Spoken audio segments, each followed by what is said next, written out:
Un gran saludo a todos los estudiantes, profesores, padres de familia, empleados administrativos de la comunidad educativa de la institución.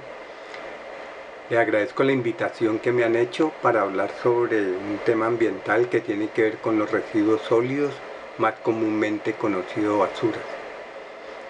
Mi nombre es Carlos Restrepo, soy ingeniero sanitario y llevo muchísimo tiempo trabajándole a la parte ambiental. Y algunas reflexiones se las quiero compartir sobre el manejo de los residuos, que es un gran impacto que se genera en el ambiente. Los residuos sólidos son lo que nos sobra, lo que se acaba, ¿sí? Que tenemos que botar porque ya no lo usamos más. Esos residuos son catalogados en dos grandes bloques. Son los residuos orgánicos y los residuos inorgánicos. Los residuos orgánicos son los que se descomponen muy rápidamente, que empiezan a botar un líquido y a generar malos olores. Ellos se producen en nuestras viviendas prácticamente su totalidad en la cocina. Y eso que se utiliza y se transforma rápidamente o empieza a degradarse, traen un impacto grande. Los inorgánicos son el papel, el cartón, el plástico, el vidrio, los metales, ¿sí? Todos los demás compuestos que se demoran mucho más tiempo en descomponerse.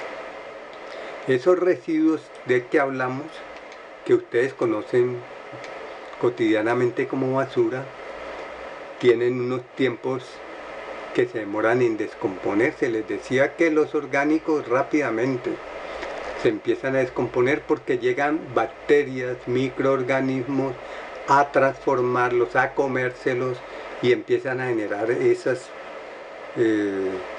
lisiviados que llamamos o líquidos y los olores, ¿no es cierto?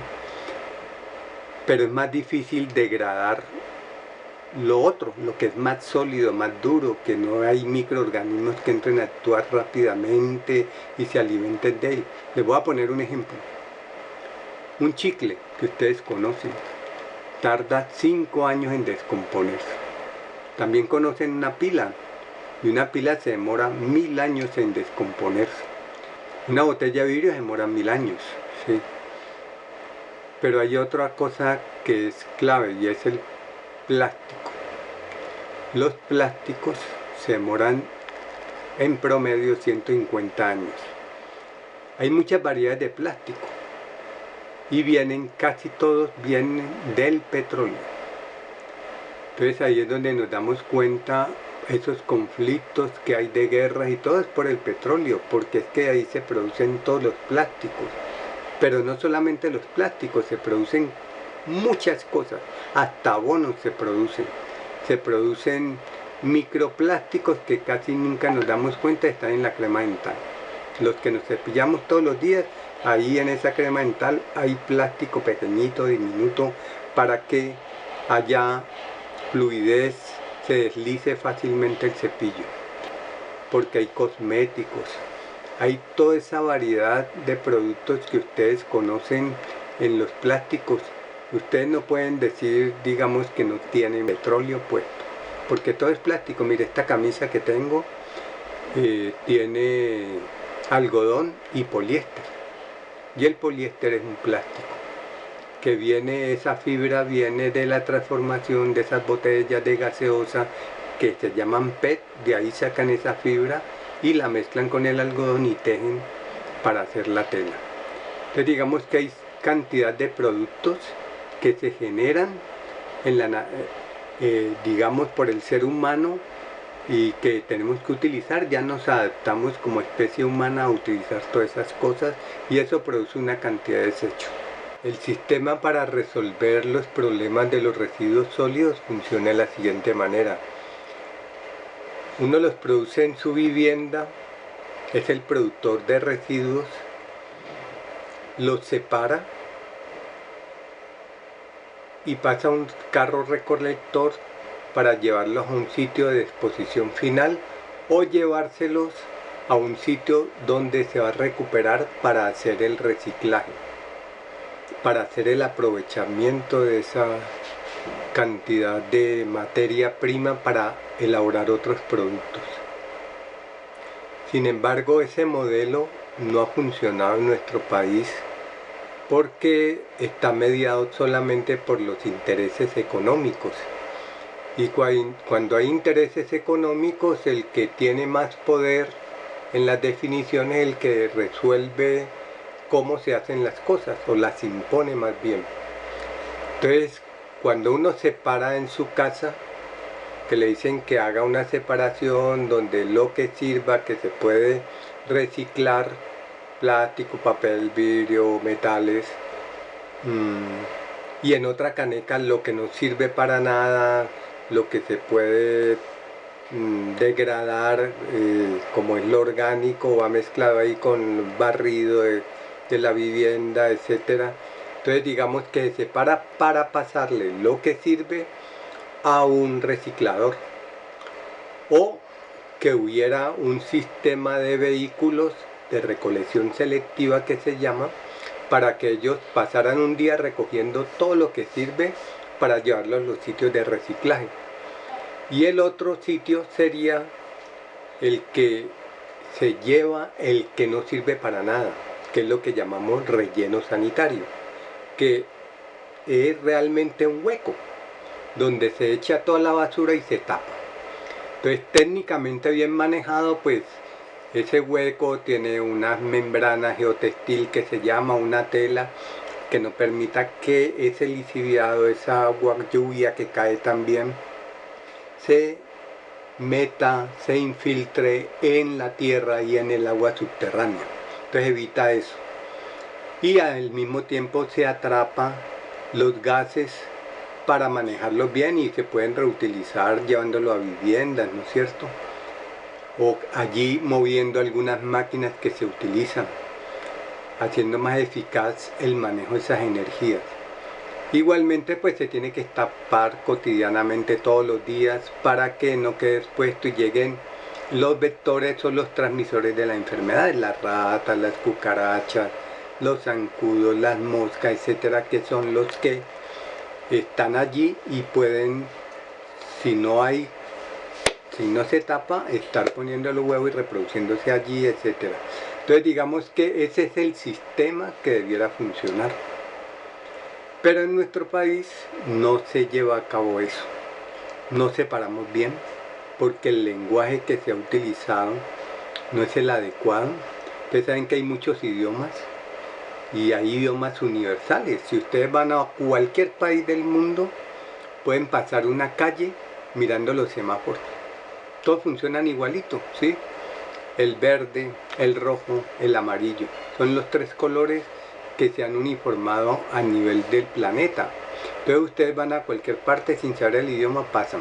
Igual el que utilizamos todos los días, el de los números.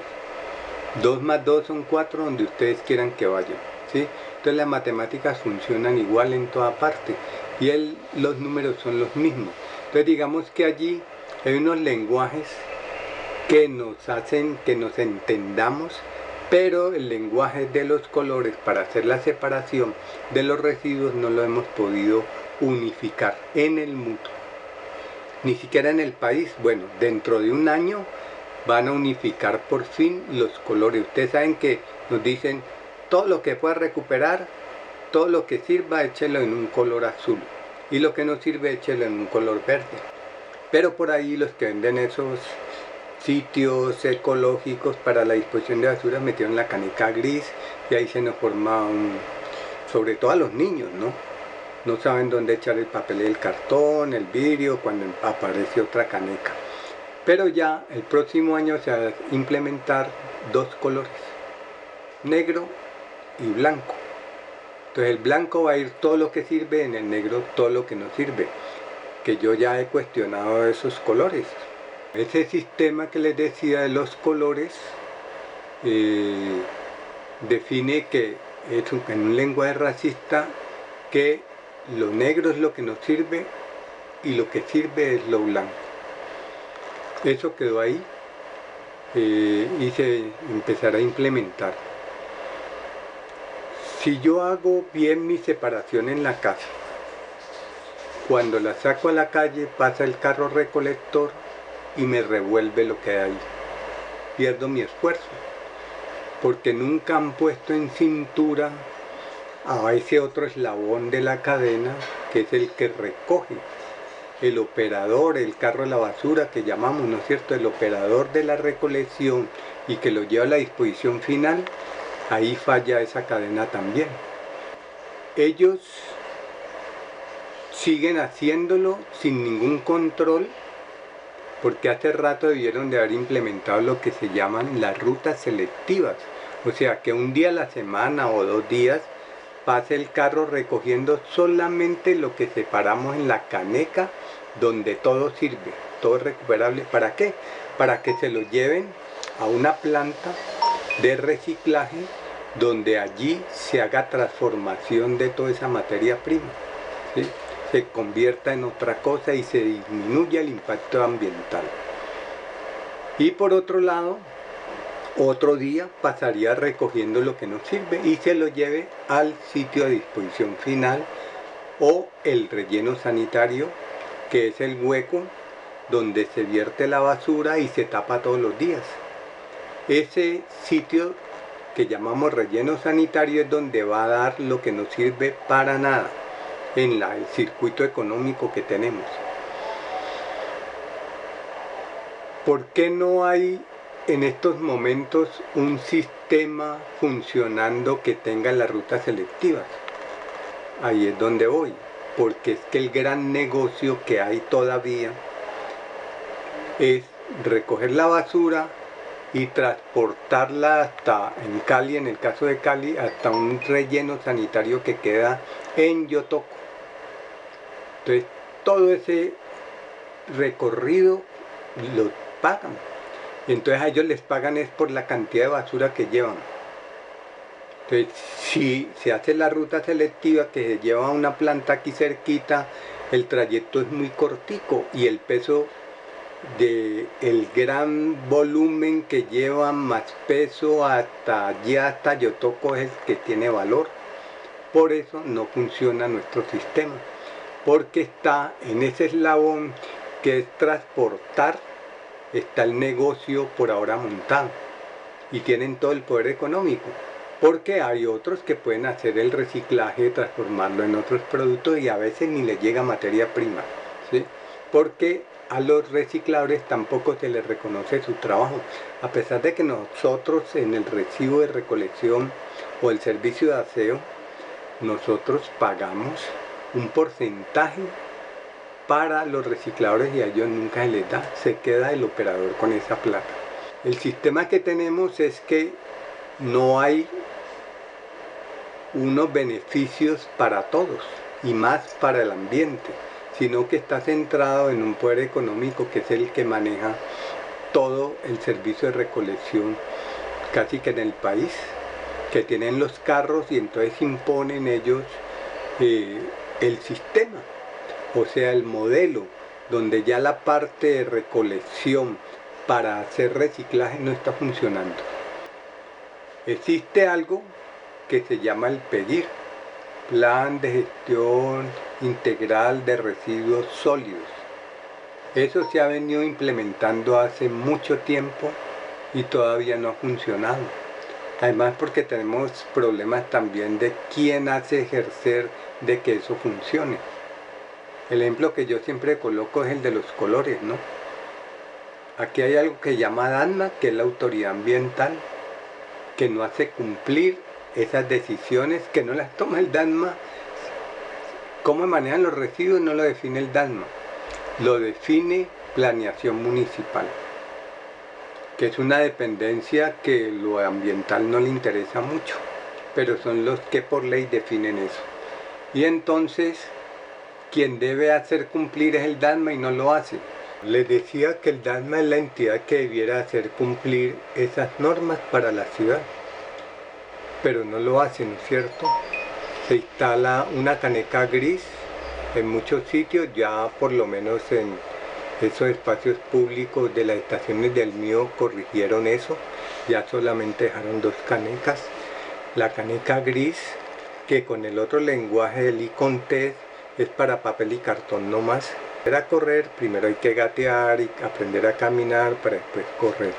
Entonces nos toca ir poco a poco para llegar a alcanzar lo que países europeos ya separan: el vidrio en una parte, el cartón y papel en otra, los metales en otra. Entonces una cantidad de canecas y de colores, y nosotros aquí todavía no hemos llegado a hacerlo en 2, ¿sí? De todas maneras, esto que está sucediendo con el manejo de las basuras y todo el impacto que trae en el ambiente, hay que empezar cada persona a interiorizarlo y decir, bueno, lo que yo hago cotidianamente, ¿cómo impacta el planeta? ¿Sí? ¿Cómo hago yo para hacer cosas que lo beneficien? Y ya son los hábitos que tenemos que transformar. Muchas instituciones educativas he trabajado talleres, no estas charlas de 20 minutos, sino talleres de 3, 4 horas, donde uno elabora cosas para darse cuenta la importancia de que lo que nosotros hacemos y votamos cotidianamente lo podemos hacer de otra cosa. Ya podemos volvernos recuperadores de material y recicladores, porque reciclador no es el que va con la carreta. Reciclador es la persona que hace otras cosas con eso también. Entonces, en los talleres que yo he dado, enseño a hacer papel, a hacer tarjetas, pero igualmente qué hacemos con el vidrio, cómo lo podemos utilizar, porque es muy bonita las botellas de vidrio y podemos hacer muchas cosas decorativas, desde lámparas. Entonces, cómo nosotros asociamos de que mucho de lo que vamos a botar sirve para algo y cómo lo podemos hacer. Pero igualmente nos damos cuenta que si yo no lo mando y lo vuelvo basura, entonces eso puede disminuir el impacto en el agua, en el aire, en la tierra, ¿no es cierto?, del planeta. Entonces, digamos, cuando yo interiorizo eso, ya sé que ese papelito que yo voy a botar, mejor se lo doy a un reciclador. ¿Y cómo se lo doy a un reciclador? Pues no lo boto y me toca metérmelo al bolsillo y llevarlo a la casa y meterlo en la bolsa, donde eso voy a dárselo al reciclador. Y una sugerencia que yo hago es, uno puede almacenar en su casa lo que no se descompone, el papel y el cartón. Si cuando pase el carro no pasa el reciclador, pues espero que venga la próxima vez o en cualquier momento pase, yo la bolsa se la doy. O sea, busco un espacio en la casa donde yo pueda tener esa bolsita que no va a generar problemas. No van a venir moscas, cucarachas, nada de esas, ni ratones, nada de esas cosas. Donde sí va a pasar esas cosas es con lo orgánico. Por eso el orgánico sí hay que salir rápidamente de él. O lo otro es cómo yo empiezo a hacer lo que llaman abono o mejorador de suelo, compost en mi casa, aprovechando esos residuos orgánicos, ¿sí? Entonces digamos que yo puedo empezar a tomar actitudes, a hacer nuevas prácticas en mi vida cotidiana para disminuir el impacto y disminuir la cantidad de basuras que yo boto. Y ahí es donde yo ya empiezo a tener un abrazo con la naturaleza, un abrazo con el ambiente para no seguirlo impactando. O sea, las 3 R son, primero, reducir. Cuando yo voy a comprar, disminuyo bolsas. En una sola bolsa he hecho los tomates, la papa, los plátanos, en vez de una bolsa para los plátanos, otra para los tomates. Ahí empiezo yo a reducir el plástico que me llevo. Pero igualmente yo reutilizo, llevo unas bolsitas de plástico mejor y no saco nuevas, sino que en esa vuelvo hecho papas. O lo que le puede usar uno es la botellita para el agua, para el jugo, para esas cosas. O sea, reutilizar las cosas. Y lo otro es el reciclaje. Uno también en la casa puede reciclar y darle muchas cosas. Los que hacen materas con botellas ayudan a reciclar y a que se impacte menos el ambiente. Pues esas decisiones las tomamos cotidianamente nosotros y es la decisión de qué hago yo con mi plata, a quién ayudo y a quién no, a quién le ayudo a que venda sus cosas, ¿no es cierto? En estos momentos que estamos viviendo esta crisis planetaria con este virus y que se llama la pandemia del COVID-19, nos hemos dado cuenta que es un espacio de reflexión de cómo vamos a asumir la vida hacia adelante, cómo podemos cambiar, cómo podemos transformar cosas y hábitos que hacíamos. Algo que nos debe llevar también a la reflexión es cómo lo que yo hago me permite exigirle al otro. Les hablaba del eslabón de la cadena, o sea, esto es una cadena, ¿no es cierto? Hay unos productores que ellos también tienen que meterse ahí porque nos mandan muchos empaques, muchos envoltorios que cuando uno compra eso lo primero que hace es abrir y botar todo eso que ellos nos mandaron. Entonces ellos deben de disminuir esas cosas. Lo otro, cómo lo que yo hago separo para que haya un flujo hacia el reciclaje y lo que nos sirve se vaya para enterrar.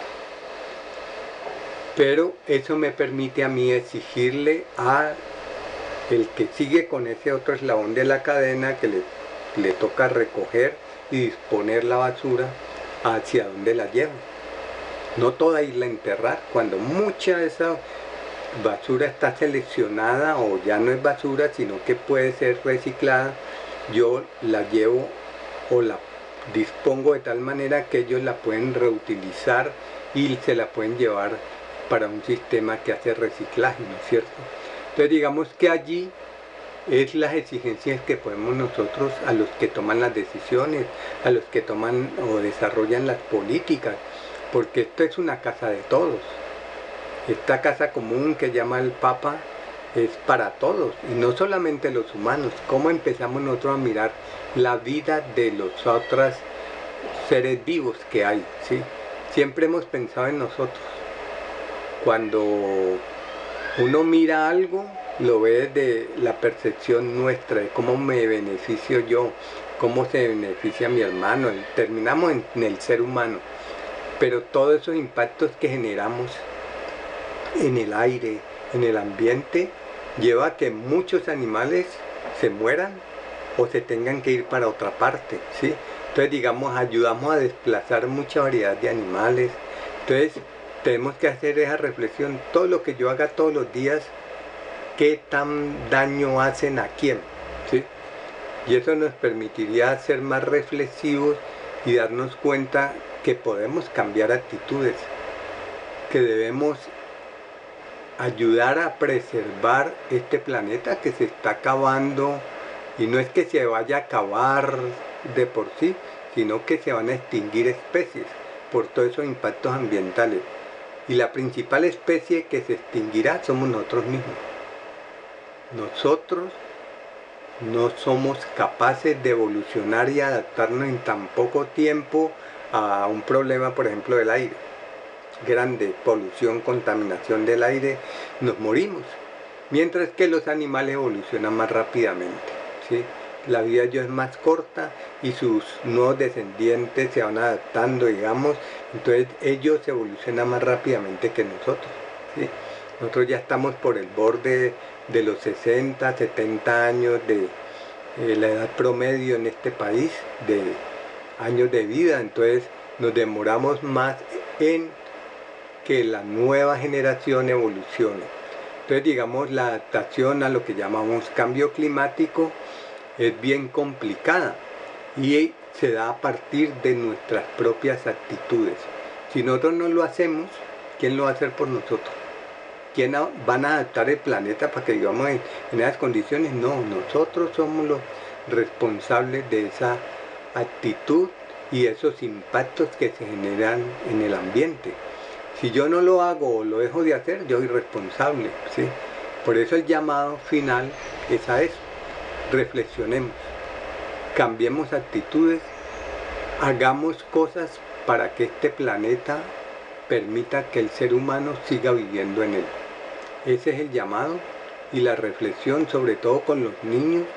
De pronto esta terminología y esta charla que he dado no les llega a muchos niños, pero los padres pueden ayudar, los que hayan escuchado, a comentarles información. No es una verdad única, pero por lo menos que permita hacer reflexión